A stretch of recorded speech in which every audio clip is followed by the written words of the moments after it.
একবার সুবহানাল্লাহ পড়া হলো কবরবাসীকে দিয়া যায়, ওখানে বড় অসহায় আছে, বড়। আর আলী রাদিয়াল্লাহু তাআলা আনহু বলেন, যখন তোমরা যাও তো কবরওয়ালারা চিৎকার দিয়া বলে, ইন্তাকালনা মিন দারিল গুরুর, তোমাদের মতো আমরাও ছিলাম, কিন্তু এইখানে আসার পরে জানতে পারলাম ওটা পুরাটাই ধোঁকার একটা ঘর ছিল, ধোঁকা, মরিচিকা ছিল, ধোঁকা ছিল, সম্পর্ক ধোঁকা, সবকিছু ধোঁকা। কথা লম্বা হয়ে যাবে, নাইলে আমি তারপরও বলতেছি, এই মজমায় কয়জন পাবো আমি, এই মজমায় কয়জন পাবো আমি জানি না, যে ডেলি 2 রাকাত নফল বেশি পড়ে, এই নিয়তে পড়ে যে আল্লাহ মা চলে গেছে, বাবা চলে গেছে, আমি 2 রাকাত নফল পড়লাম, 1 রাকাত বাবাকে দিয়েন, 1 রাকাত মাকে দিয়েন। এরকম অভ্যস্ত এই মজমায় কয়জন আছে যাদের মা বাবা নাই আমি জানি না, যে আমি ডেলি অভ্যস্ত শুধু 2 রাকাত নামাজ পড়ি, আর আল্লাহকে বলি 1 রাকাত মা 1 রাকাত বাবাকে দিয়ে দিই। তাইলে কত বড় ধোঁকা। আমরা তো তাদেরই সন্তান, সন্তান হওয়ার সত্ত্বেও এই জন্য আলী রাদিয়াল্লাহু তাআলা আনহু বলে, কবরের পাশ দিয়া যখন যাও তো কবর চিৎকার দেয়, ইন্তাকালনা মিন দারিল গুরুর, ধোঁকার ঘরের থেকে আমরা চলে আসছি, ছিলাম, চলে আসছি, তোমরা আসছো, তোমরাও চলে আসো, ইলা দারিল গুরাবা, এক অপরিচিত জগতে চলে আসছি। সাহায্য করো যায় না, খবর নেওয়া যায় না, দেওয়া যায় না, এইখানে বিলকুল অপরিচিত, আমারটা আমাকেই ভোগ করতে হয়েছে। এই জন্য আসা 32 মিনিট ডেলি আল্লাহকে দিব, ভাববো যে আল্লাহর কাছে পজিশন কত, সুর হবে না, কিন্তু নাই আমার কাছে কোত্থেকে দিব, কিন্তু আশা রাখি যত ধ্যান খেয়ালে শুনবো, একাগ্র চিত্তে আল্লাহর কাছে আশা রাখি, হয়তো বুঝে আসতে পারে। আমরা সৃষ্টির সেরা, এটা চিরসত্য, সর্বদিকেই আমরা সেরা, এরকম একটা দিক নাই সৃষ্টির ভিতরে যেই দিকে মানুষ শ্রেষ্ঠ না, সর্বদিকে মানুষ সৃষ্টির ভিতরে সেরা। সেরা বিদায়ী তো জমিনের গচ্ছিত সমস্ত ধন দ্বারা, বা এই জমিনটা দ্বারা, বা এই সৃষ্টি দ্বারা আমরাই সবচেয়ে বেশি উপকৃত হই, ঠিক না? আমার কথা বোঝেন? আমরাই কিন্তু সবচেয়ে বেশি এটা দ্বারা উপকৃত। জমিনের গচ্ছিত ধন বলেন, এটা দ্বারাও আমরা উপকৃত, আর সৃষ্টি বলেন, এটা দ্বারাও আমরা উপকৃত, সমস্ত সৃষ্টি দ্বারা আমরা উপকৃত। কোন সৃষ্টি কিন্তু আমাদের মতো উপকৃত না, কেননা আমরা সৃষ্টির সেরা।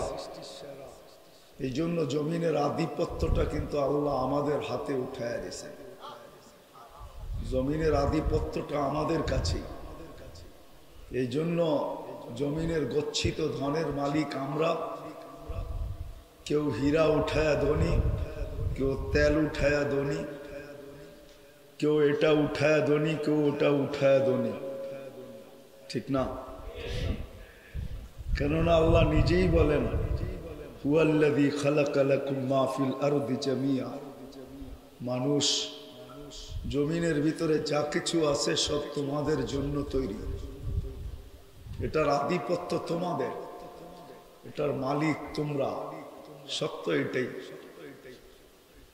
বিদায় যে মানুষটা সৃষ্টির সেরা, সর্বদিকে সেরা, সত্য এটাই। মানুষই একমাত্র প্রাণী যাকে আল্লাহ কুদরত দিয়ে সাজান, কাউকে আল্লাহ কুদরত দিয়ে সাজান নাই।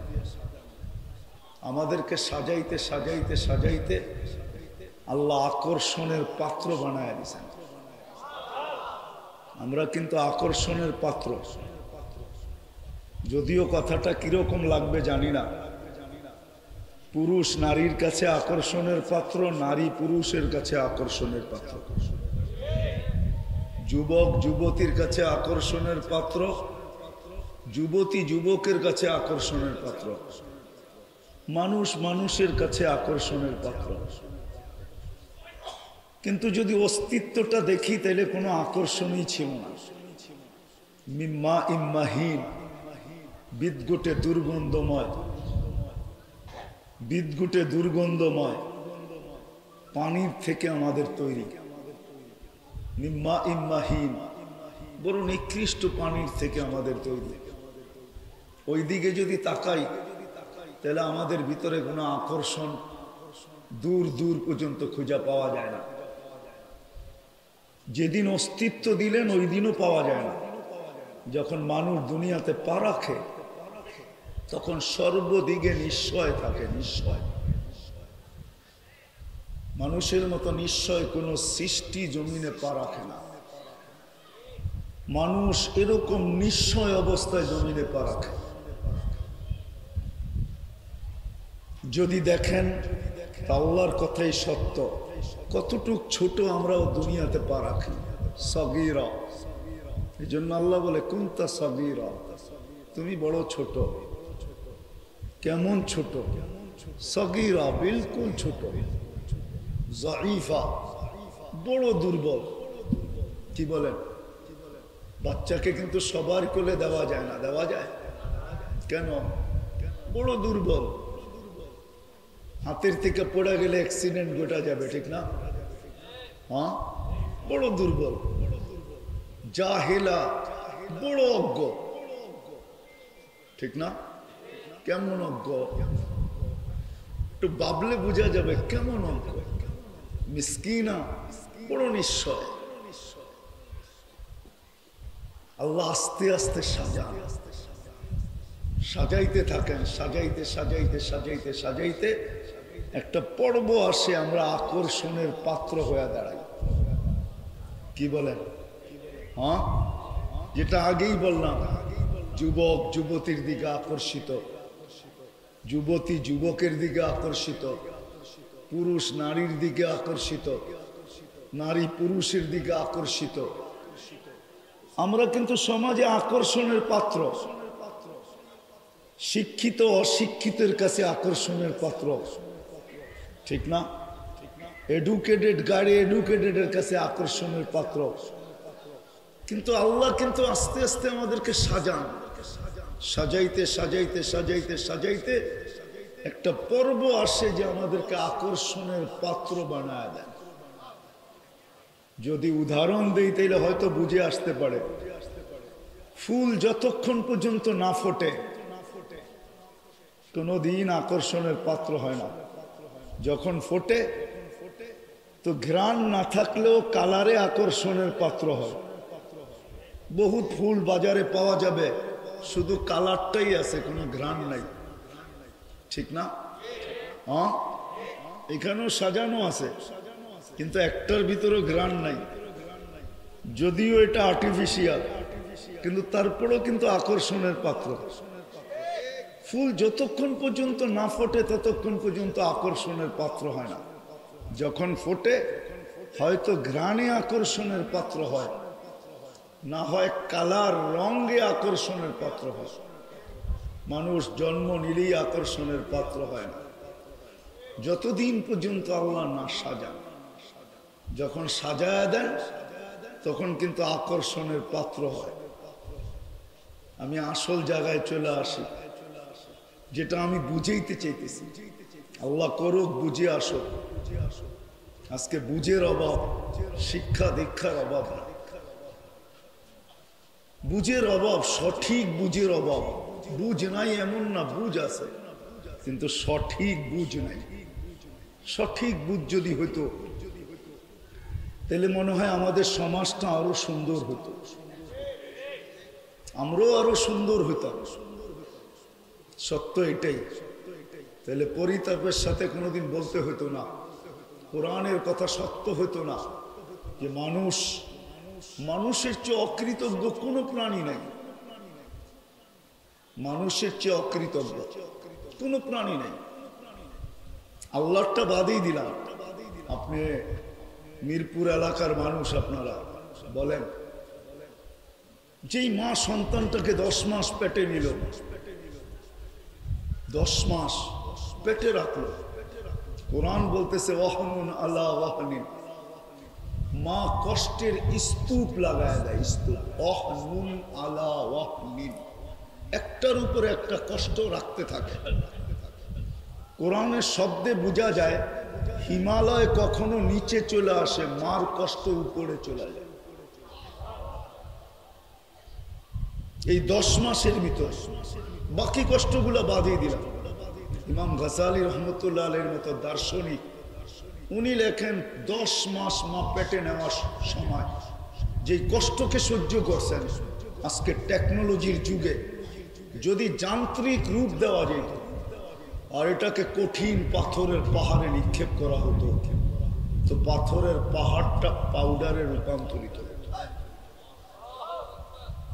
সত্য এটাই। কিন্তু বলবেন মা সহ্য করে কি করা, এটাও আল্লাহ বলে দিয়েছেন জাআলতুল কাহানানা, তোর জন্য এতটুকু ভালোবাসা আমি দিলে তৈরি করছি যে সব কষ্ট তোমার দিকে চায়া সব মাস হয়ে নিতেছে। জাআলতুল কাহানানা, তোমার জন্য আমি ভালোবাসা তৈরি করে দিছি দিলে। ওই বাঁধ কোনোদিন ভাঙতে পারে না কষ্ট, যার কারণে মা পেটে নিচে মুস্কি মুস্কি হাঁটছে আর বলছে কলিজার টুকরার চেহারা যেদিন দেখব তো সমস্ত কষ্টগুলা এক দর্শনে দূর হয়ে যাবে। কিন্তু মানুষ যে সবচেয়ে বড় অকৃতজ্ঞ আমি এটা দেখাইতে চাইতেছি।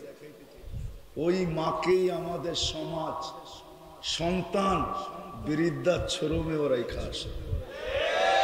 এর চেয়ে বড় অকৃতজ্ঞতা কি হবে? আমাকে বুঝান। কোরআনের শব্দই সত্য, মানুষের মতো অকৃতজ্ঞ কোনো প্রাণী নেই।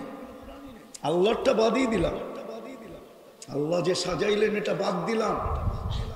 একটা মা 10 মাস 2.5 বৎসর তাকে দুধ খাওয়াইল। দুধ কিন্তু রক্ত থেকে তৈরি হয়, বাইনা ফারসিন ওয়া দামিল লাবানান খালিসা, রক্তকে দুধ রূপান্তরিত করা। যেই মার রক্ত দুধ রূপান্তরিত হয়ে আমার মুখে আসলো, পিওর, যার কোনো বিকল্প হলো না, আজ পর্যন্ত আসে নাই। প্যাকেটজাত দুধ বহুত পাওয়া যায়, কিন্তু কসম খোদার গায়ে লেখা আছে মার দুধের কোনো বিকল্প নেই। সিগারেট দুনিয়াতে অনেক দামি হতে পারে, আমিও মানি, কিন্তু গায়ে লেখা আছে স্বাস্থ্যের জন্য ক্ষতিকর। যত হাই কোয়ালিটির টোবাকো হোক না কেন, কিন্তু স্বাস্থ্যের জন্য ক্ষতিকর। মার দুধের কোনো বিকল্প নেই। তো কোরআন বলে মানুষ তোর চেয়ে অকৃতজ্ঞ তো কেউ নাই। একটা দেখাইলাম, আরেকটা যদি দেখাই, বাবা কত কষ্ট করে একটা সন্তানকে মানুষ করতে যায়। কি সত্য তো? রিক্সাওয়ালা ডেলি থাপ্পড় খাইও বাড়িতে ফিরে, বেনালা বেলি গালি খাইও বাড়িতে ফিরে, নিম্ন চাকরিজীবীওয়ালারা ঊর্ধ্ব চাকরিজীবী বস্তের চোখের রাঙ্গানি ডেলি দেখা বাড়িতে ফিরে।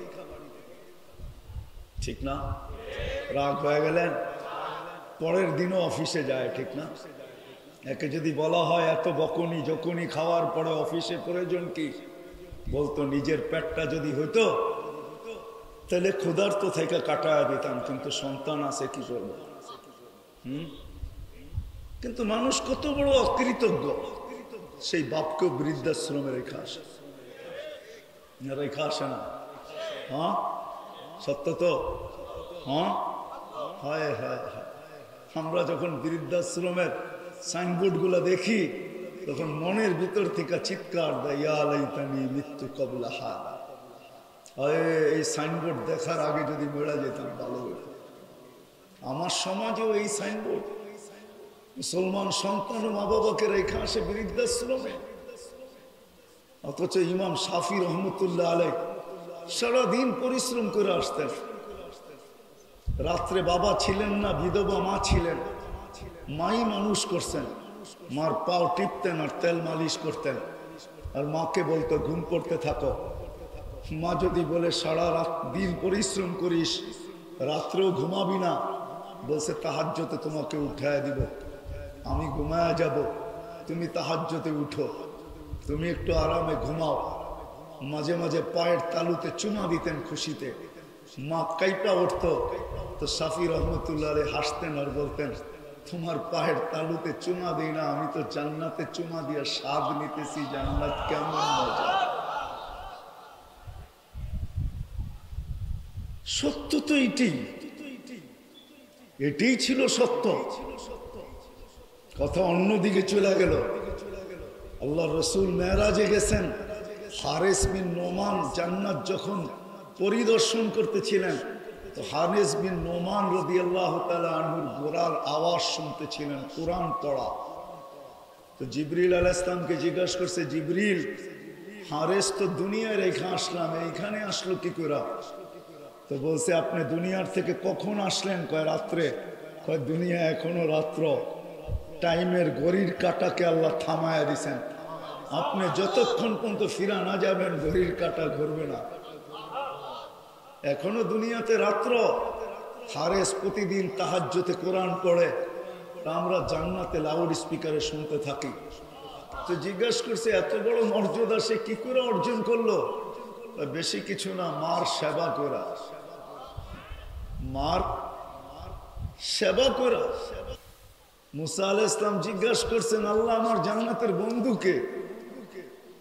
কসাই। আল্লাহ এটা কি করে হইলো, আমি আর কসাই এটা মিল হইলো কোথায়? আল্লাহ বলে, সিদ্ধান্ত এমনই। তো যখন আপনার সিদ্ধান্ত অ্যাড্রেস দেন, ঠিকানা দেন, যেখানে আসি, সেরকম কি আমল করলো যে আমার জান্নাতের বন্ধু হবে? তো আল্লাহ ঠিকানা দিয়া দিছেন, যা দেখেন, হ্যাঁ বাস্তবিকই কসাই গোস্ত বিক্রি করতেছে, শরীরে রক্ত মাখা। দূরে বসে দেখতেছিলেন। দোকান যখন বন্ধ করার সময় আসলো, তো এক টুকরা গোস্ত নিয়ে কসাই কিমা বানাইতে শুরু করলো, ছোট ছোট বুটি যেটাকে বলে। থলিতে বলল, দোকান বন্ধ করতে শুরু করলো। মুসা আলাইহিস সালামকে চিনে না সে, বসে তোমার বাড়িতে মেহমান হওয়া যাবে? বলে অবশ্যই হওয়া যাবে, কিন্তু শর্ত হলো আমি ডাইরেক্ট বাড়িতে যাব না, আগে এক জায়গায় যাব, ওইখান থেকে পরে আমার ঘরে যাব, পাশেই আমার ঘর। মুসা আলাইহিস সালাম বললেন, চলো। তো যায় দেখে যায় জীর্ণ শীর্ণ বাড়িতে ঢুকছেন, কিচেনে গেছেন, তরকারি তৈরি করছেন, রুটি তৈরি করছেন।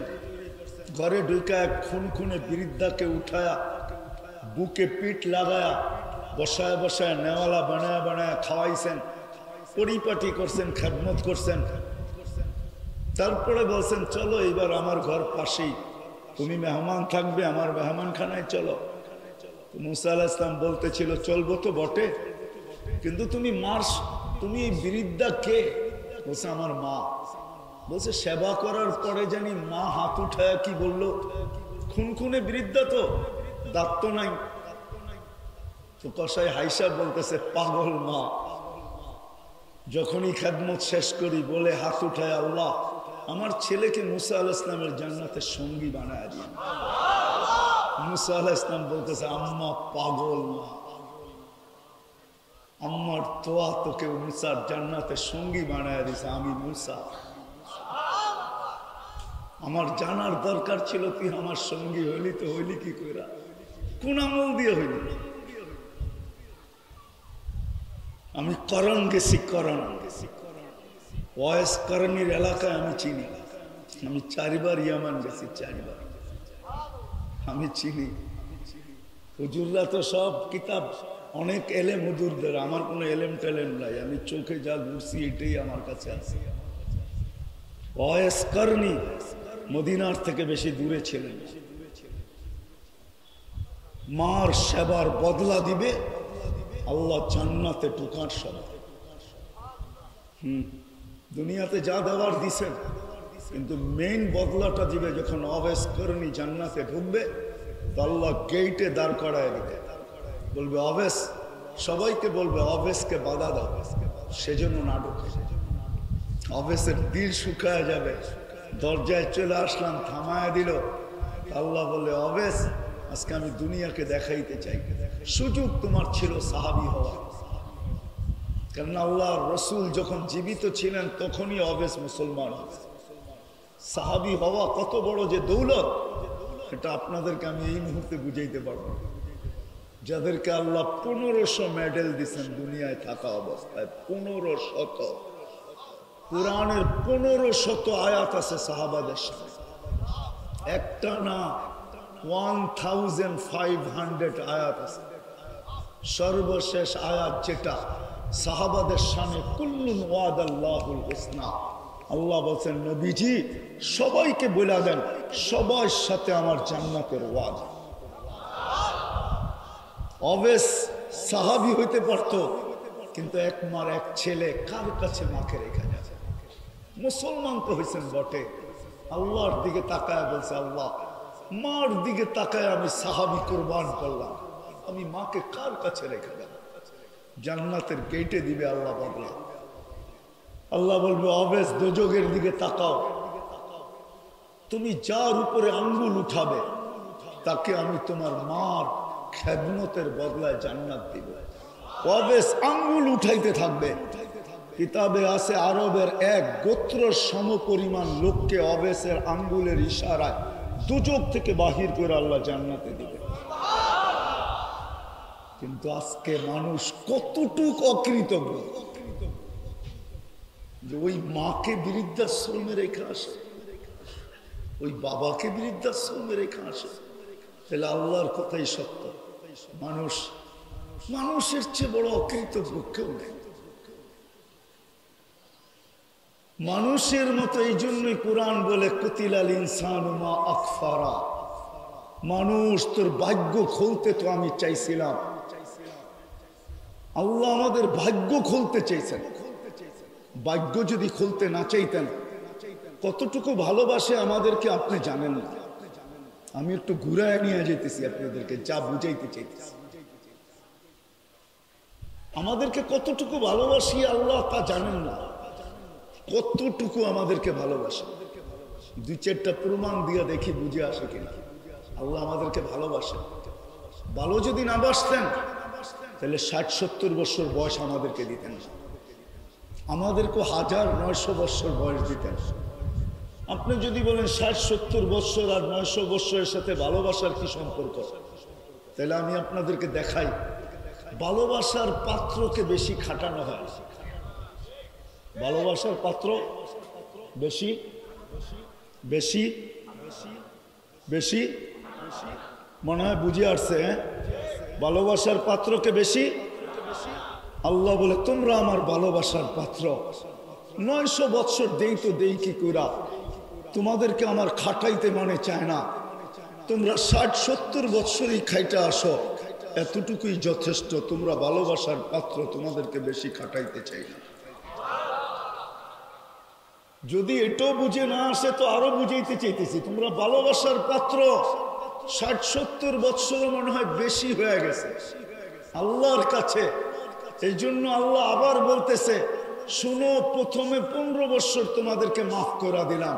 রুফিয়াল কালাম সাবি হাত্তা ইয়াবলুগ, যতদিন পর্যন্ত তুমি প্রাপ্ত বয়স্ক না হবে কলম তোমার বিরুদ্ধে আমি যাইতে দিব না। পক্ষে তো যাইতে দিব, কিন্তু তোমার বিরুদ্ধে যাইতে দিব না। এই 15 বছর মাফ। তুমি ভালোবাসার পাত্র। 60 বছরও আমার কাছে বেশি হয়ে গেছে, 70 বছরও বেশি হয়ে গেছে। এই জন্য 15 বছর প্রথমে মাফ করে দিলাম। যা বাকি রয়ে গেছে আল্লাহ বলে এটাও বেশি হয়ে গেছে, এখন কি করবেন? এটাও বেশি। তারপরে বলতেছে যা রয়ে গেছে তার 4 ভাগের 1 ভাগ মাফ। কেননা 24 ঘন্টা কমসে কম তোমরা 6 ঘন্টা ঘুমাও। যতক্ষণ ঘুমায়া থাকবে আমি কলম উঠায় রাখবো, তোমাদের বিরুদ্ধে কলমকে কিছু লিখতে দিব না। জিজ্ঞেস করেন ওলামাদেরকে, রুফিয়াল কালাম নাইম হাত্তা ইয়াস্তাইকিদ, ঘুমন্ত ব্যক্তি যতক্ষণ পর্যন্ত সজাগ না হয় কলম তার বিরুদ্ধে কিচ্ছু লেখে না। কি লেখে? হ্যাঁ, ওলামা একমত? তাহলে এরা একমত হবে। আল্লাহ বলে একটু কমায় দিলাম, 24 ঘন্টার ভিতরে 12 ঘন্টা লেস। আল্লাহ বলে তোমরা ভালোবাসার পাত্র। আল্লাহ আমাদেরকে বেশি খাটাইতে চান। আরো প্রমাণ দিতেছি ভালোবাসার পাত্র। ভালোবাসার পাত্রের উপরে নজরদারি করা হয় না। কি নজরদারি বোঝেন? কি? হ্যাঁ, চোখে চোখে রাখা, ঠিক না? নজরদারি, নজরদারি বোঝেন? এটা ভালো বাংলা বলেন না, আমি তো ভালো বাংলাও জানি না। গোয়েন্দাগিরি করা হয় না, ঠিক না? আল্লাহ বলে তোমাদেরকে আমি নজরদারিতে রাখি না। আল্লাহ তোমরা ভালোবাসার পাত্র, এই জন্য কোরআন চিৎকার দিয়া বলে ইয়াফু আন কাসীর, তোমাদের অধিকাংশ গুনাহ এমনি মাফ করে দিই। ভালোবাসি, ভালোবাসি এই জন্য মাফ করে দিই। ইয়াফু আন, হ্যাঁ, ওলামাদেরকে জিজ্ঞাসা করেন ইয়াফু আন কাসীর যদি হয় তো বাকি থাকে তো থাকে কি? জিজ্ঞাসা করেন, আমাকে জিজ্ঞেস করেন না, ওনাদেরকে জিজ্ঞেস করেন, আপনাদের খতিব সাহেবকে জিজ্ঞেস করেন আর কি থাকে? আল্লাহ বলে ভালোবাসার পাত্র তোমরা, এই জন্য তোমাদের বেশিরভাগ ইয়াফু আন কাসীর, বেশিরভাগই মাফ করে দেয়। চোখে চোখে তোমাদেরকে রাখে না, গোয়েন্দাগিরি করি না, দেখি তারপরও কিছু বলি না, দেখি তারপরও কিছু বলি না। ভালোবাসেন, আরো ডজন কেন কয়েক শ দেওয়া যায়। আল্লাহ আমাদেরকে ভালোবাসেন, আল্লাহ আমাদেরকে ভালোবাসেন। ভালো যদি না বাসতেন তাহলে সমগ্র মানব জাতির উপরে কুদরতি হাত লাগছে একবার, আমাদের উপরে লাগছে 3 বার। কয়বার? সমগ্র মানব জাতির উপরে লাগছে একবার সৃষ্টি লগ্নে, দ্বিতীয়বার আমাদের উপরে লাগছে বাসাই লগ্নে। বাসাই বোঝেন? ওয়াজতাবাকুম জাহিদু ফিল্লাহি হাক্কা জিহাদি, উম্মতে মুহাম্মদী বানানোর জন্য আমাদেরকে বাছাই লগ্ন, বাছাই করছেন। আমি তো বলি আমাকে বাছাই করতে যাইয়া জানি কত লক্ষ কোটি মানুষকে বাছাই করতে করতে আমি যখন উঠছি কুদরতি হাতে, তখন আল্লাহ বলছেন এটা থাক, উম্মতে মুহাম্মদী হবে। দ্বিতীয় বাছাই লগ্নে, তৃতীয় কুদরতি, ভালোবাসার বিকাশ, কিন্তু ভালোবাসার বিকাশ। তৃতীয় বাছাই, তৃতীয় হাত লাগছেন যে বাছাই করলে কি হবে, তোমরা ব্র্যান্ডের জিনিস, আর ব্র্যান্ডের জিনিসে যদি ব্র্যান্ডের লেবেল না লাগলো তাহলে ব্র্যান্ডের হলো তো হলো কি? তা আল্লাহ আমাদেরকে ব্র্যান্ডের লেবেল লাগায় দিছেন, কুনতুম খায়রা উম্মাহ, লেবেল লাগানো, তোমরা খায়রে উম্মত, লেবেল আমাদের গায়ে লাগানো। এই জন্যই তো আল্লাহ রসুলকে জিজ্ঞাসা করছেন সাহাবায়ে কেরাম, কিয়ামতের দিন উঠবো আমরা, এত মানুষের ভিতরে আপনি চিনবেন কি করে? তা আল্লাহ রসুল হাসতেছিল আর বলতেছিল লেবেল লাগানো থাকবে, চিনা ফেলবে, আর কারো গায়ে লেবেল থাকবে না। গুররাম মুআজ্জিলিনা মিন আসারিস সুজুদ, তোমাদের সেজদার জায়গার থেকে, নামাজের ব্যবহৃত জায়গার থেকে নূর ফুটা বাহির হবে। শুধু খায়রে উম্মত গুলা নূর ফুটা বাহির হবে। কোন উম্মতের সেজদা আছে, নামাজ আছে, উজু আছে, কিন্তু ওইখান থেকে নূর ফুটা বাহির হবে না। শুধু আমাদের নামাজের জায়গার থেকে নূর ফুটা বাহির হবে। লেবেল লাগানো আছে, এই জন্য নূর ফুটা বাহির হবে। আল্লাহর রসুল আমাদেরকে লেবেল দেখাচ্ছি, 3 বার কুদরতি হাত লাগাইছে। আরো যে কতগুলা দেখানো যায়। আল্লাহ আমাদেরকে ভালোবাসে, আল্লাহ আমাদেরকে ভালোবাসেন, এই জন্য অধিকাংশ কি করে দেন? হ্যাঁ হ্যাঁ, আমার জাতি তো বুঝলো না। আমার জাতি যদি 30 মিনিট আল্লাহকে দিয়া দিত তাহলে আমি আরো ভালোবাসি আপনাদেরকে দেখাবো। যদি 32 মিনিট ডেলি আল্লাহকে দিয়া দিত তাহলে আরো ভালোবাসার ফোয়ারা দেখাইতে পারতাম। আল্লাহ অধিকাংশ তো মাফ করে দেন, ইয়াফু আন কাসীর, তারপরও তো কিছু বাকি থেকে যায়, ওটা মাফ হবে কখন? তা আল্লাহ বলে আসসালাতু ইলাস সালাহ, তুই 32 মিনিট আমাকে দিয়া দে, এক নামাজের থেকে আরেক নামাজে ঢুকতে দেরি, মধ্যবর্তী গুনাহটা আমি মাফ করে দিতে দেরি করবো না। হাদিস, আসসালাতু ইলা সালাতি কাফফারা। যদি আল্লাহকে বলি তারপরে যদি কিছু থেকে যায়, তা আল্লাহ বলে আল জুমাতু ইলাল জুমা কাফফারা। এক জুমার থেকে আরেক জুমায় পা দিতে দেরি, পুরা সপ্তাহে যেটা বেঁচে গেছে ওটাকে মাফ করতে দেরি করবো না। মালিককে যদি মালিক বলি আরো যদি কিছু থেকে গেল, তো বলে আর রমাদান ইলা রমাদান, এক রমজান থেকে আরেক রমজানে পা দিতে দেরি, সারা বৎসরেরটা মাফ করতে দেরি করি না। কেননা তোকে ভালোবাসি, তোকে ভালোবাসি। ভালোবাসার পাত্র গুনাহ নিয়ে আসে তো আসে কি করে? রাগ হয়ে যাবেন? বলবো এই মজমা বেশিরভাগ কোরআন পড়তে যাবে। আমি হাত উঠাইতে বলবো না, কিন্তু সত্য এটাই। আমার জাতি 90 ভাগ কোরআন পড়তে যাবে। আচ্ছা আরেকটু বাড়াইয়া দিলাম, 70 ভাগ তো হবেই, ঠিক না? কোরআন পড়তে জানে না, ঠিক না? পড়তে জানে না, আমার কোনো আপত্তি নাই, নারী পুরুষ নির্বিশেষে। কিন্তু আফসোস, কোরআন পড়তে জানে না, ঠিক আছে, কিন্তু যদি কোরআনটাকে মহব্বত করতে জানতো, ডেলি একবার হাতে নিয়া, সকালে একবার বিকালে নিয়া, যদি একটা চুমা দিয়া বলতো মালিক পড়তে তো পারি না, মহব্বত তো করতে পারি, এতটুক যদি বলতো, তাইলে তো আমার মনকে আমি বুঝাইতে পারতাম। আল্লাহ তো কিতাব দেন না, কালাম দিছেন, কালাম। জানি না বুঝবেন কিনা, আমি বুঝানোর দিকে নিয়ে যাইতেছি, বুঝবেন কিনা। আল্লাহ বলে কালাম দিলাম, পড়তে পারে না, তাতে কি আসে যায়? কোরআন খতমের সওয়াব ছাড়া আমার কাছে চলে আসবে। তো ভালোবাসি, এটার প্রমাণ আর কি হইল? তাইলে আর কি ভালোবাসলাম যে আমি কালাম দিলাম, খতমের সওয়াব ছাড়া আমার কাছে চলে আসবে। আমি যদি মালিককে বলি মালিক পড়তে তো পারে না, খতমের সওয়াব নিয়ে আসবে, তো আসবে কি করে? তা আল্লাহ বলে তাইলে ভালোবাসার প্রমাণ হইলো তো হইলো কি? সিস্টেম তো আমার কাছেই, তাই না? সিস্টেম কার কাছে? আল্লাহর কাছে। মা নানসাখু মিন আয়াতিন আও নুনসিহা নাতি বিখাইরিন মিনহা আও মিসলাহা। সিস্টেম তো আমার কাছে, আমি ভালোবাসি। প্রমাণ তাইলে কি করে হলো যে আমি ভালোবাসি?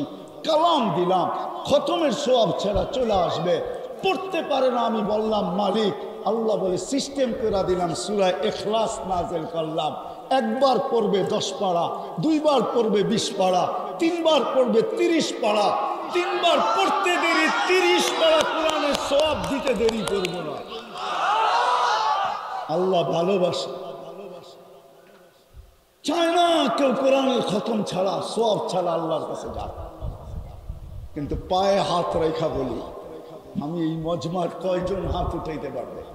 যারা দাঁড়ায় আছে তারাও, যারা বসে আছে তারাও, যারা বয়স্ক তারাও, যারা যুবক তারাও।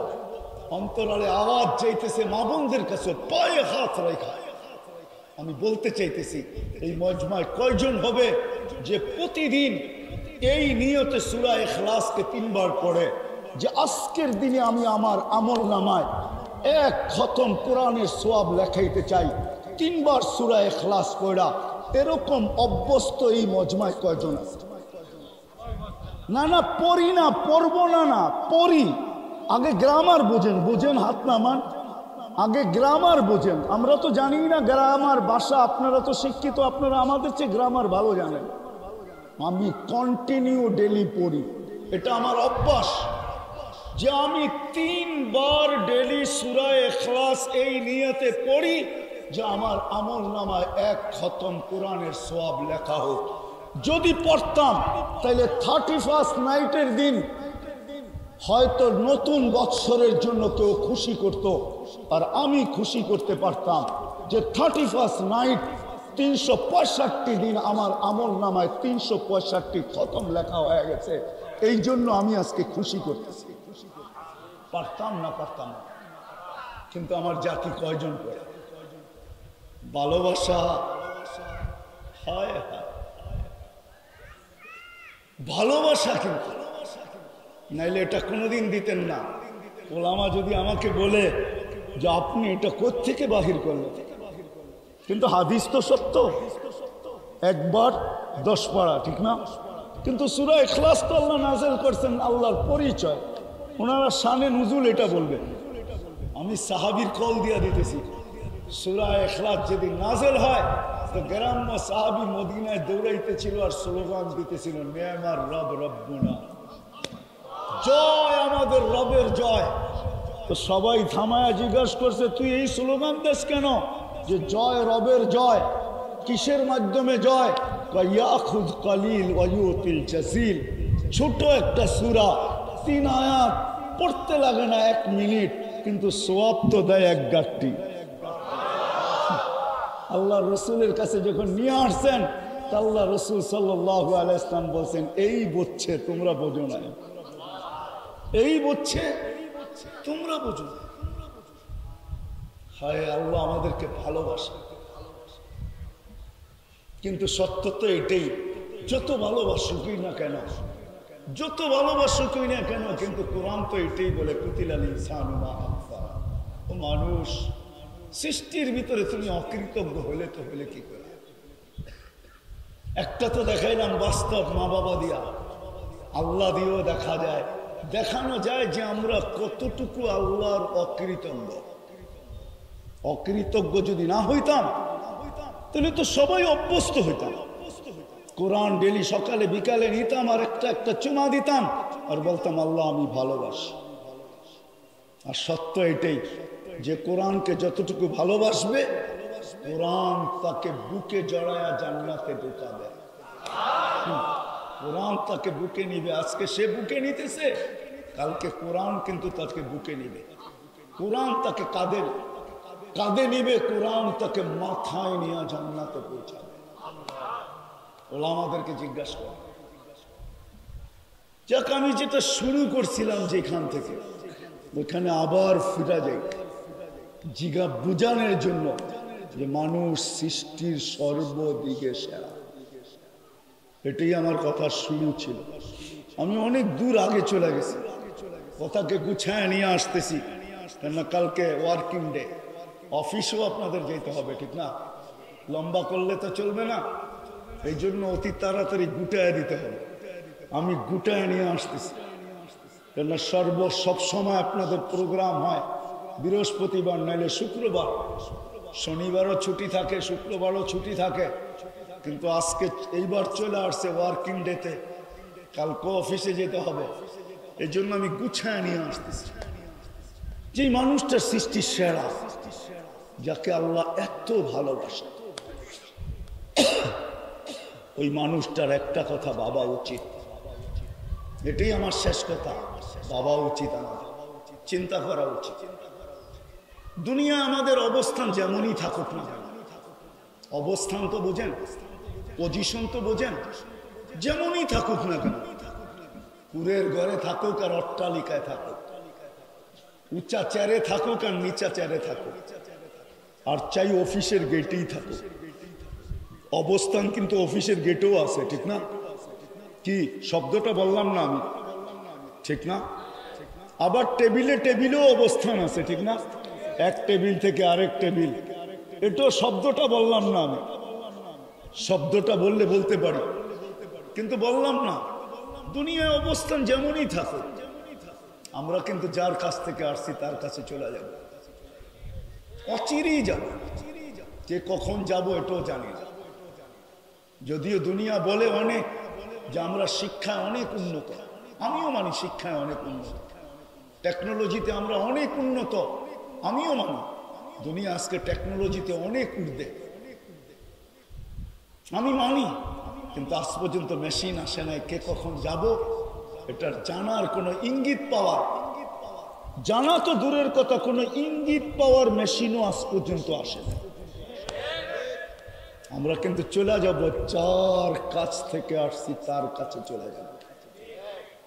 কে কখন যাব এটা কারো জানা না। আমি কি আমার অফিস থেকে যাব, না আমি আমার বাড়ি থেকে যাব, না আমি আমার ঘর থেকে যাব, না রোড থেকে যাব, না হাসপাতাল থেকে যাব, কে কোথায় কোন জায়গা থেকে যাব আমরা জানি না।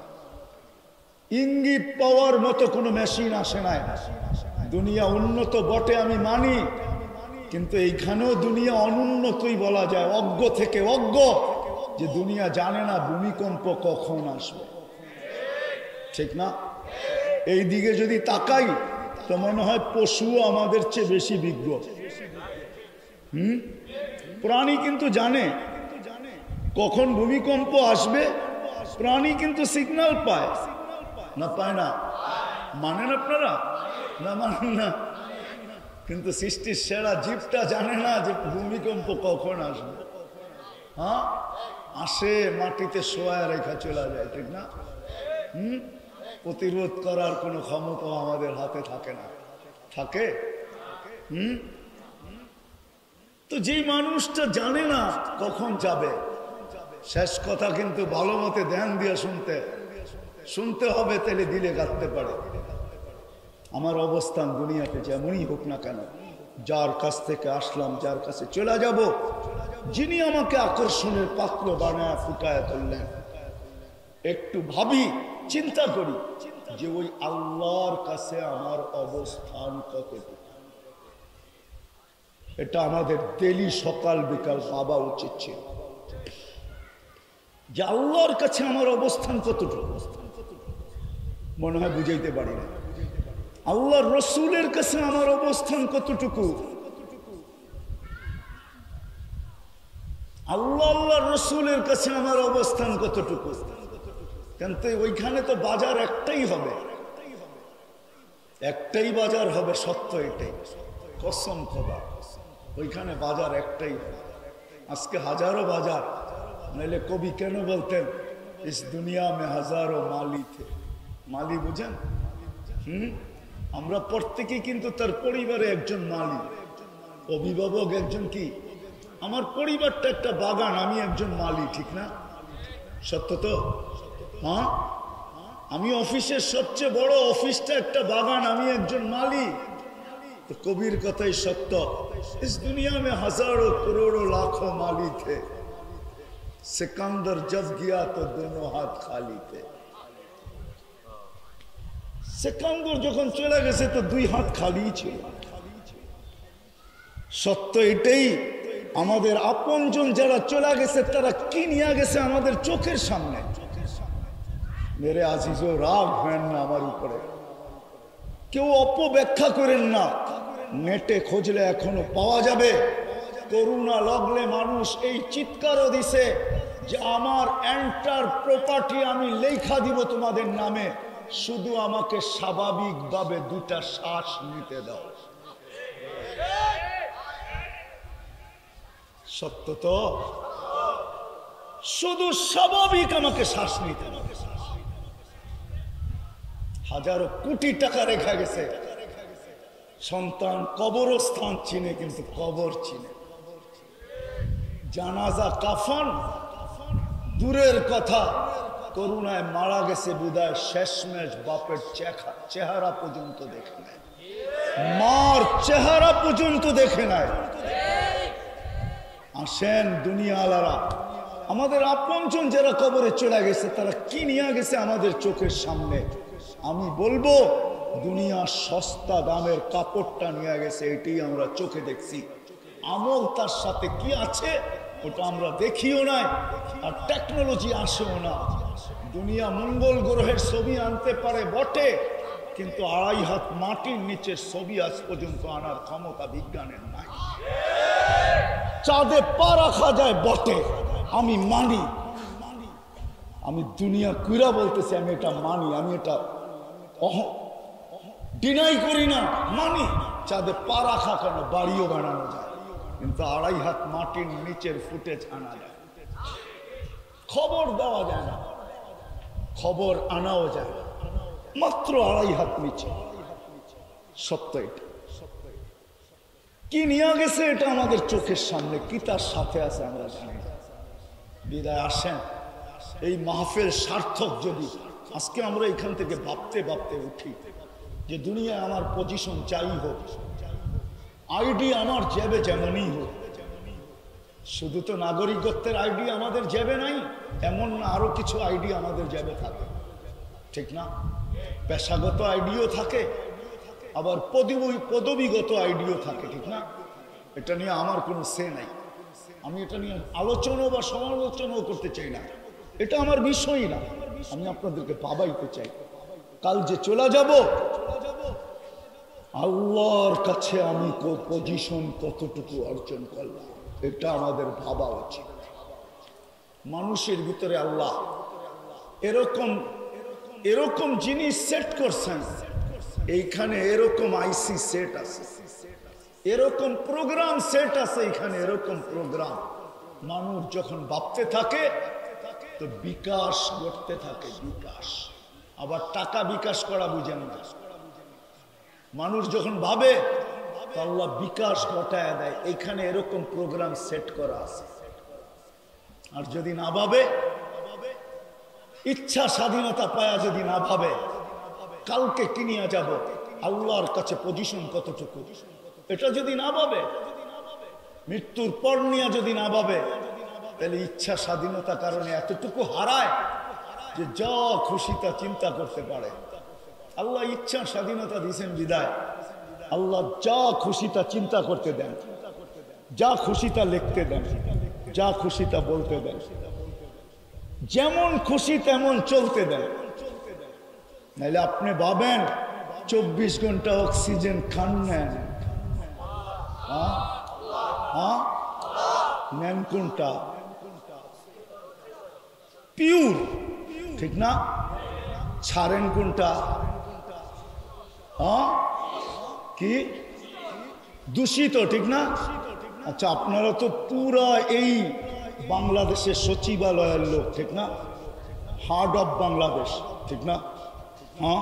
একটা প্রশ্ন করি, আমাদের ছাড়া আর নেওয়ার ভিতরে ডিস্টেন্স কতটুকু, দূরত্ব কতটুকু, কতটুকু সময় নেয়, কতটুকু? আচ্ছা বলেন না কতটুকু? আচ্ছা 1 সেকেন্ড মাইনা নিলাম, ঠিক না? কি যুবক? কিন্তু 1 সেকেন্ডও না, এটার জানি আরেকটা কি শব্দ আছে, হ্যাঁ, মিলি সেকেন্ড, ঠিক না? আচ্ছা বলেন, আপনি নিলেন কোনটা, ছাড়লেন কোনটা, মধ্যখানে দূরত্ব কতটুকু? হাফ সেকেন্ড, ঠিক না? এই হাফ সেকেন্ডের ভিতরে যে দূষিতটা ছাড়লেন, এটাকে আবার রিফাইন করা পিওর আপনাকে কে কইরা দেয়? আমাকে বলেন, কে কইরা দিল? হয় স্বাধীনতা যদি না দিতেন, হাফ সেকেন্ডের ভিতরে আপনি ছাড়লেন, দূষিতটা নিলেন, পিওরটা, ওই দূষিতটাকে আবার রিফাইন করে আপনাকে ফেরত দিতেছে। আরেকটা দিয়ে বুঝাইলে মনে হয় ভালো হবে। 2020-এ যারা আমরা মাস্ক পরছি, একসাথে কয়টা পার্সেন্ট? বলেন, যখন আপনি নিছিলেন তখন কোনটা? পিওরটা, ঠিক না? যখন ছাড়ছিলেন তখন কোনটা? এই 3টা মাস্কের ভিতর দিয়ে এই হাফ সেকেন্ডের ভিতরে এটাকে পিওর করে আবার আপনাকে সাপ্লাই দিল কে? যদি না দিতেন, 8 ঘন্টা আপনি অফিসে থাইকা আপনি যদি ওই পিওরটা ছাড়তেন, তাইলে দূষিতটা ছাড়তেন, আবার ওইটাকে টানতেন, এইভাবে যদি 8 ঘন্টা ডেলি আপনি দূষিতটা টানতে থাকতেন, আপনার বিজ্ঞান দিয়ে আমাকে বুঝান, আমাকে WHO থিওরি দিয়া বুঝান, আমাকে ডাক্তারি বিজ্ঞান দিয়া বুঝান, 8 ঘন্টা যদি আপনি কার্বন ডাই অক্সাইড টানতে থাকেন, আপনি সুস্থ থাকতেন তো থাকতেন কতক্ষণ? আমাকে বুঝান, বুঝান আমাকে। আমি কোরআন হাদিস বুঝি না, আমি থিওরি বুঝি, আমাকে বুঝান। রাগ হয়ে যায়। আল্লাহ আমাকে দুনিয়াটা ঘুরান, আমার চোখে অনেক কিছু দেখা আছে। তা হাদিসে নেয়ামত বলতেছি, আগেও বলছি, এখনো বলতেছি, 7 মহাদেশ আমি দেখা পেয়েছি। আপনাদের উন্নীত কোনো বিশ্ব নেই যেখানে আমি না গেছি, আমার পায়ের দাগ না আছে। আমি চিনি সব, আমাকে অনেক কিছু বুঝাইতে হবে না। যে আল্লাহর অক্সিজেন 24 ঘন্টা নেই, পিওর নেই আর দূষিত ছাড়ি, হাফ সেকেন্ডের ভিতরে ওটাকে আল্লাহ পিওর করে আবার আমাকে সাপ্লাই দেয়। স্বাধীনতা যদি না দিতেন আপনি আল্লাহর বিরুদ্ধে ভাবতেন, তাই না? এটা কার? কে দিছে এটা? জানেন কি এখানে রাখা আছে? ছোট একটা মগজ দেখলে কি হবে, 5 লক্ষ কিলোমিটার তার দিয়ে এটাকে পেঁচাইছে। আপনার বিজ্ঞানকে জিজ্ঞাসা করেন, এই ব্রেনটা 5 লক্ষ কিলোমিটার তার দিয়ে পেঁচানো। আপনার বিজ্ঞান আমার সাথে একমত হবে। পিন দাঁড়া করে রাখতে যতটুকু জায়গা লাগে এটার ভিতরে ফুল একটা কম্পিউটার সেট করা আছে। একজন মানুষের ব্রেনে যতটুকু কম্পিউটার আছে 800 কোটি মানুষের একদিনের খাবার হয়, যদি এটাকে যান্ত্রিক পার্টস হিসাবে বিক্রি করা হয়। সার্চ দিয়ে আপনার বিজ্ঞান থেকে জিজ্ঞাসা করেন। আপনি আল্লাহর বিরুদ্ধে ভাববেন, আল্লাহর বিরুদ্ধে লিখবেন, আল্লাহর বিরুদ্ধে বলবেন, যেমন খুশি তেমন চলবেন। 24 ঘন্টা অক্সিজেন দিবে আপনাকে আল্লাহ। কয় লিটার দেয় ডেলি? 550 litre daily. মাসে 16,500 লিটার নেয়। ডেলি সুস্থ রাখার জন্য আপনার কিডনি, আমার কিডনিকে পার 40 মিনিটে একবার আল্লাহ কুদরত দিয়া ডায়ালিসিস করে। পার 40 মিনিটে একবার আপনার কিডনি ডায়ালিসিস। আপনাদের বিজ্ঞান, আমাদের বিজ্ঞান 4 ঘন্টা লাগে একবার ডায়ালিসিস। 7 দিন টানা, 7 দিন ডায়ালিসিস করার মেশিন এখনো আসে না। উর্ধে 5 দিন পারে, 5 দিন। তাও সিরিয়াস হলে ডেলি করে 36 বার কিডনি ডায়ালিসিস। আপনি আল্লাহর বিরুদ্ধে ভাববেন, আল্লাহর বিরুদ্ধে লিখবেন, আল্লাহর বিরুদ্ধে বলবেন, যেমন খুশি তেমন চলবেন। শুধু ইচ্ছা স্বাধীনতা দিছে। নাযিরুন কাইফা তা'মালুন, শুধু তাকায় তাকায় দেখতেছে করতেছি কি। ইন্নী মাকুম মিনাল মুনতাযিরিন ফান্তাযিরু ইন্নী মাকুম মিনাল মুনতাযিরিন। তোমরা অপেক্ষায় আছো, আমিও অপেক্ষায় আছি। শুধু সীমা রেখায় পা দিতে দেরি। ইদা যা আজালুক, সীমা রেখায় পা দিতে দেরি। আখাযনাহু বাগতাতান, তোমাকে ছোমাইরা উঠাইতে দেরি করব না। যদি আমরা চিৎকার দিয়া বলি মালিক, চতুর্দিকে আমাদের টেকনোলজি দ্বারা আমরা প্রতিরোধ গড়ে তুলব, তো সমগ্র সৃষ্টির 50,000 বছর আগে আল্লাহ কোরআন লেখা, কোরআনে ঘোষণা দিয়া দিয়েছেন, ওয়ালাউফি বুরুজিন মুশাইয়্যিদ।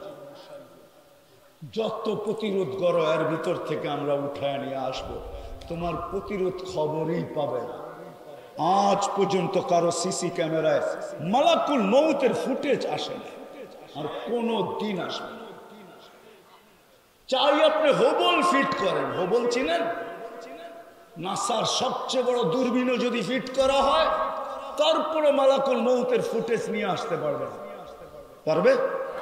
হ্যাঁ, ইম্পসিবল। আল্লাহ বলে আমরা উঠায় নিয়ে যাব, উঠায় নিয়ে যাব। আজকে স্বাধীনতার কারণে যদিও তুমি মানো না, তোমাকে কিন্তু আমরা বায়োমেট্রিক কইরা তারপরে পাঠাইছি। রাগ হয়ে যাবে? আমরা বায়োমেট্রিক হয়ে আসছি।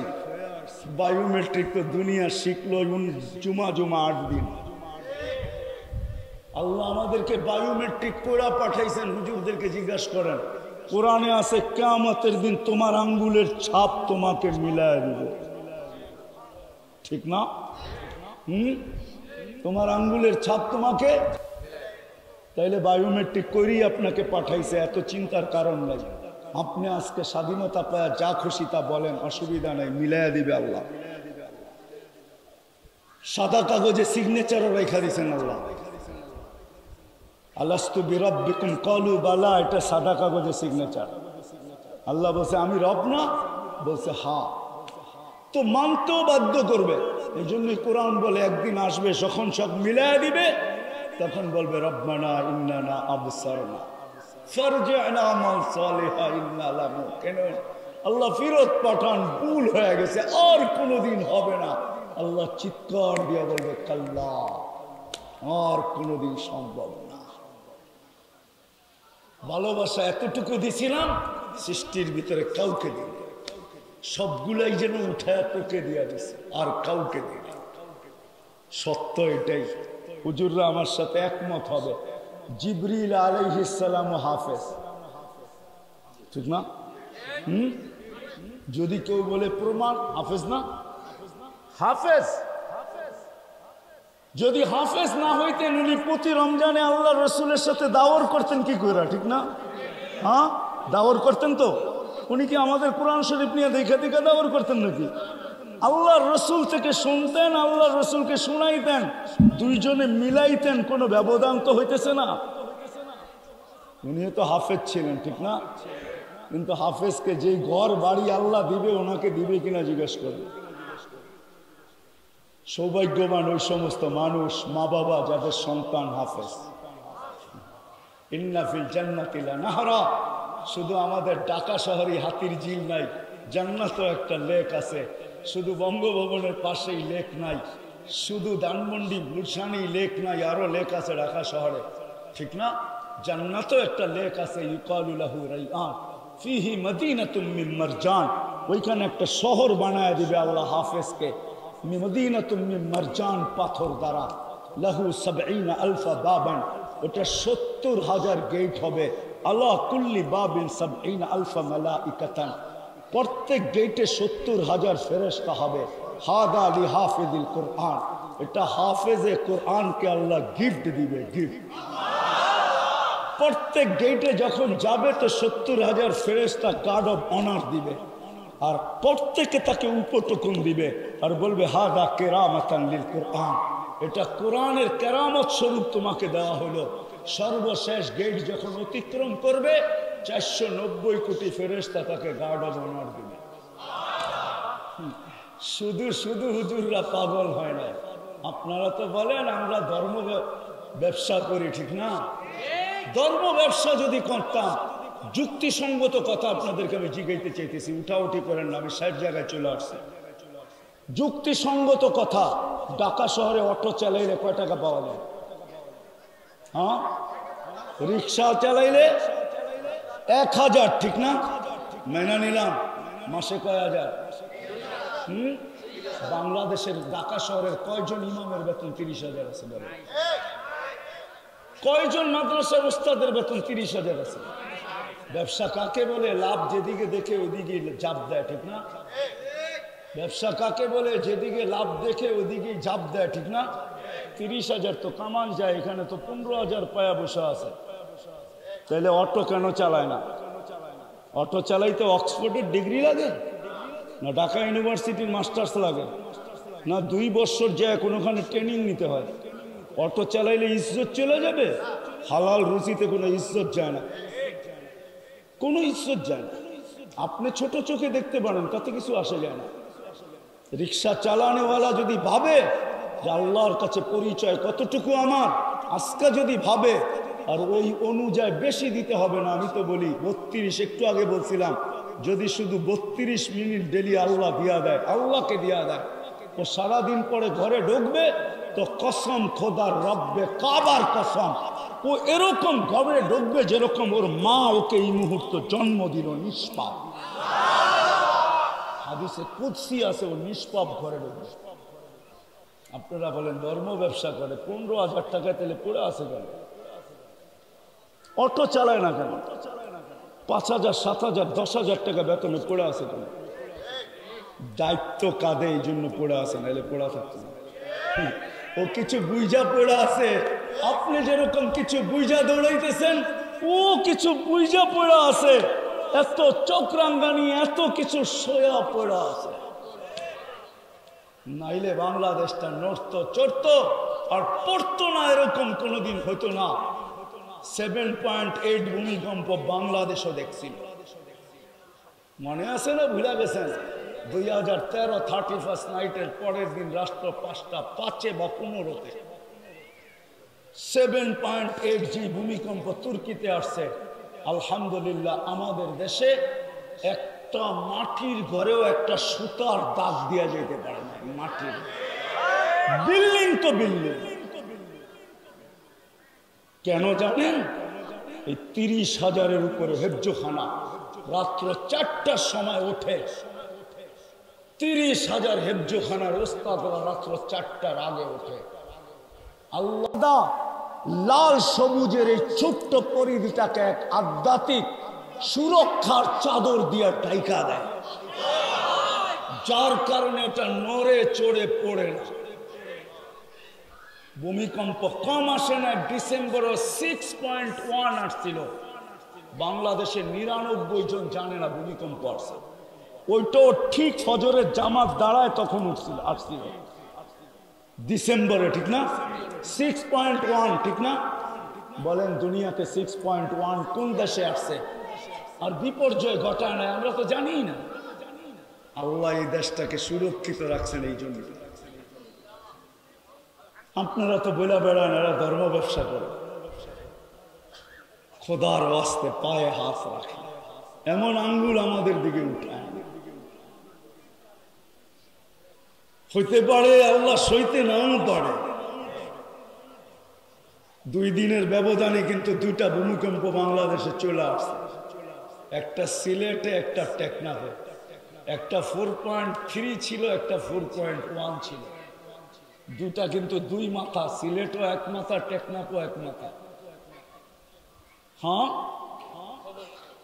জানেন না? জানেন না? হ্যাঁ, খোদারা আসেন আজকে একটু ভাবি।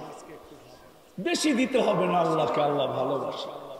যদি 32 মিনিট আল্লাহকে দিয়া দেয় আর ডেলি একটু ভাবি যে আল্লাহর কাছে আমার অবস্থান কত, ভাবনা বিকাশ ঘটাবে। ভাববেন রাস্তা আপনার সামনে খুলে আসবে, কিন্তু আমি রাস্তা দেখায়া দিতেছি। কি ভাববেন? ভাববেন? হ্যাঁ, ওয়াদা? 32 মিনিট আল্লাহকে ডেলি দিবেন? 32 রাকাত নামাজ পড়তে 32 মিনিটের বেশি লাগে না। কি রাজি? দেখি কে কে। হ্যাঁ, নামাজ করেন, নামাজ করেন না, মনোযোগ দিয়ে শুনুন। আর সর্বশেষ বাবার পরে আপনি যদি ভাবেন তাহলে ইনশাআল্লাহ বিকাশ ঘটবে। যদি নাও ঘটে তো আমি রাস্তা দেখায় দিয়ে গেছি। হক্কানি আলেম ওলামা আল্লাহ ওয়ালাদের সাথে নিজেকে যত বেশি পারেন, জলদি পারেন, নিজেকে সংযুক্ত করেন। হক্কানি আলেমদের সাথে সংযুক্ত করেন, নিজেকে আল্লাহ ওয়ালাদের সাথে সংযুক্ত করেন। তাইলে ইনশাআল্লাহ রাস্তা আপনার সামনে খোলা চলে আসবে। চলে তো যাব, দুনিয়ার থেকে কিনিয়া যাব, এটা তো সত্য, চোখে দেখতেছি। কিন্তু এর পিছনেও আরেকটা নেওয়ার আছে।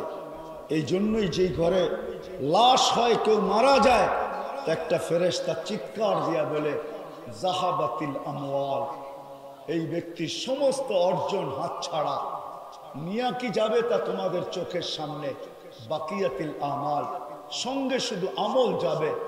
খায়রা ফা খায়রা, ভালো যদি হয় তো সে ভালো পাবে। শাররা ফা শাররা, খারাপ যদি হয় তো একাই ভোগ করতে হবে। এই জন্যই আলী রাদিয়াল্লাহু তাআলা আনহু বলেন, কবরের পাশ দিয়া যখন মানুষ যায় তো 2টা হুকুম। কবরের পাশ দিয়া যখন কেউ যায় তো মুসলমানকে হুকুম দিছেন, কিতাবে হাদিসে আলেম মনীষীরা হুকুম দিছেন, যখন যাও তো একটু স্লো কইরা হইলেও একবার সুবহানাল্লাহ পড়া কবরবাসীকে দিয়া যায়। একবার সুবহানাল্লাহ পড়া হইলেও কবরবাসীকে দিয়া যায়, কেনারা বড় অসহায় আছে, বড়।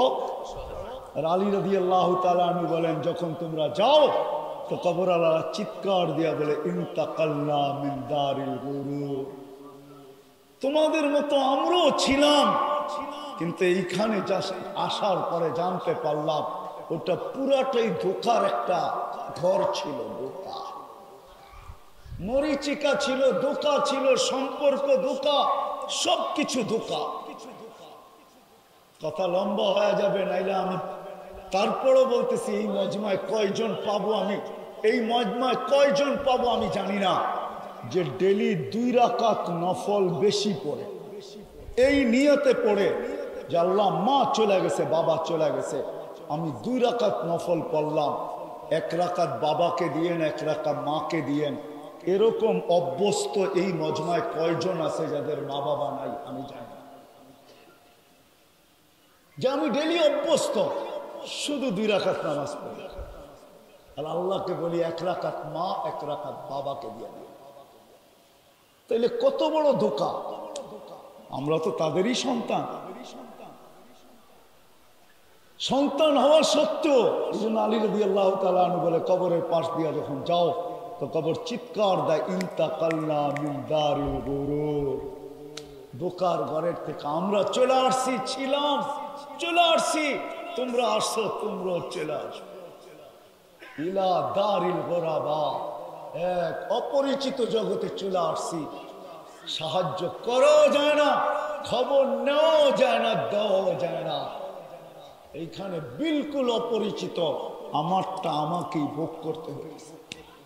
এই জন্য আসা 32 মিনিট ডেলি আল্লাহকে দিব, ভাববো যে আল্লাহর কাছে পজিশন কত, আর পজিশন নিয়েই যেতে হবে, এটাই সব। তৃতীয়, হক্কানি আলেম ওলামা আল্লাহওয়ালাদের সাথে যত তাড়াতাড়ি পারি নিজেকে সংযুক্ত করি।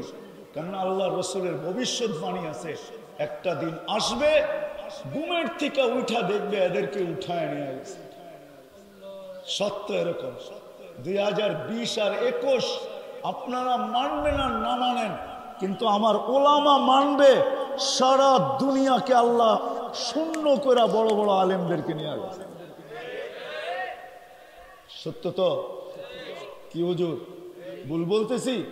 আপনারা বলেন করুণার বৎসর, আমরা বলি এটা আম্মাতুল হুজান।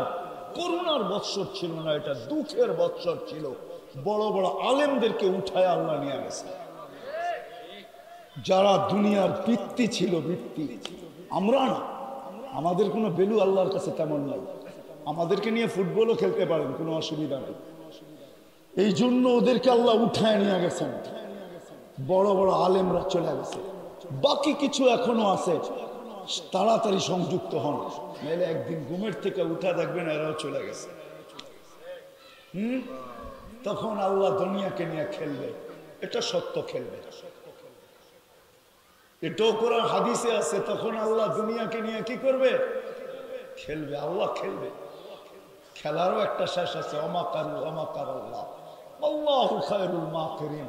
আল্লাহ বলে তোমরা যতই খেলো, একদিন আমিও খেলবো।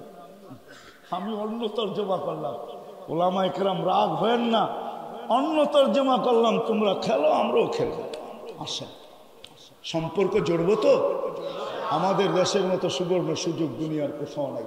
আর ইনশাআল্লাহ যতদিন আমাদের দেশে এই পরিবেশগুলো থাকবে, এরকম দিনই মাহফিল হইতে থাকবে, মসজিদ, মাদ্রাসা, মক্তব, হেফজখানা, নামাজি, পর্দা নিশিন, যে একটা পরিবেশ আমাদের দেশে বর্তমানে আছে, এটা যতদিন টিকা থাকবে, আমার বিশ্বাস, আমি মনের অন্তরের অন্তঃস্থল থেকে বলতেছি, যত দুর্যোগের স্লোগানই দেওয়া হোক, আমাদের দেশে কোনো বিপর্যয় আসবে না। ইনশাআল্লাহ আসবে না। লেখা রাখেন দিন তারিখ দিয়ে, হয়তো নাও থাকতে পারি, কেননা 2-4টা প্রমাণ আমাকে এটাই বলে। 7.8 যখন আসছে, বিপর্যয় হয় নাই। 10 নম্বর মহাবিপদ সংকেত আসছে, বিপর্যয় হয় নাই। করোনা নিয়ে সারা দুনিয়া বলছে সবচেয়ে বড় বিপর্যয় বাংলাদেশে হবে, আল্লাহর মেহেরবানিতে হয় নাই। সামনেও কোনো বিপর্যয় হবে না যতদিন এই পরিবেশ থাকবে, ঠিক না? সামনে একটা শেষ কথা, একটা ওসিয়ত, রমজান চলে আসতেছে, আবার 1 বছর পরে আসা হবে। আমার দেশটা যদি এরকম হইতো যে সবাই যদি রমজানে নিজের পক্ষে জান্নাতকে বুকিং দিত, বুকিং না, জান্নাতকে নিজে নিয়ে আনিত, সার্টিফিকেটই নিয়ে আনিত, সহজ একটা পদ্ধতি ছিল। আমি দুনিয়ার একটা দেশে 6 বার গেছি, ওটার নাম চাঁদ, আকাশের চাঁদ, কিন্তু আফ্রিকার একটা দেশ। ওই দেশে আমি দেখছি রমজানে দৈনন্দিনের জিনিস যারা বিক্রি করে, ওরা 1 পয়সা মুনাফা নেয় না। আমি জিজ্ঞেস করছি কেন নেও না? আমরা গরিব মানুষ তো, রমজান জান্নাত কামানের মাস, আমরা সহানুভূতির মাধ্যমে জান্নাতকে নিজের পক্ষে লেখায় নিতে চাই। এটা হলো বিক্রেতার কথা। ক্রেতারকে জিজ্ঞেস করছি তোমরা কি করো? আমরা ওই দামে কিনি বটে, আমরাও জান্নাত আমাদের পক্ষে লেখায় নিতে চাই। তো আমরা কিছু বেশি পয়সা হাদিয়া হিসাবে তাকে দিয়ে আসি। 10 টাকা দাম, 12 টাকা 2 টাকা তাকে হাদিয়া দিই। লাভ না কিনা? কিনা লাভ পাইলো না? পাইলো না? জান্নাত দুজন পাইলো না? পাইলো না? আপনারা কি সার্টিফাই করেন জান্নাত দুজন পাইলো না? পাইলো না? হায় আফসোস, আমার জাতি যদি এরকম হতো। ক্রেতা যদি এই মনোভাব নিয়ে যেত যে বিক্রেতা নিজের দামে, যেই দামে কিনা ওই দামে বিক্রি করবে, কিন্তু আমি কিনবো বটে, কিন্তু আমি কিছু বেশি পয়সা তাকে হাদিয়া দিয়ে আসবো, সহানুভূতি দেখাবো। দোয়া করেন আমার দেশটা যেন এরকম হয়। চান আপনারা? আমার দেশটা যদি এরকম হতো তাহলে মনে হয় বুকটা ভরা যেত। আমি ওদিন গেছিলাম ময়মনসিংহ, আরে না কিশোরগঞ্জ, বিশেষ একটা প্রোগ্রামে। তো এক ইউনিভার্সিটির ছেলে এসে আমাকে বলতেছে টুপি খুলা, হুজুর আমার চুলটা দেখেন তো আল্লাহ রসুলের আদর্শ মতো কাটা হয়েছে কিনা। আমার একটা বয়ানে আছে যে জীবনে একবার হলো আল্লাহ রসুলের আদর্শ মতো চুল কাটো।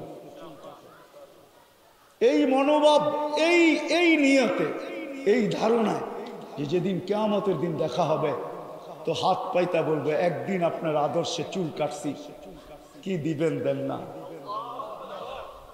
আমার মনটা ভরে গেছে। ইউনিভার্সিটির ছেলে এসে বলতেছে হুজুর টুপিটা খুললাম, দেখেন তো আল্লাহ রসুলের আদর্শ মতো কাটা হলো কিনা।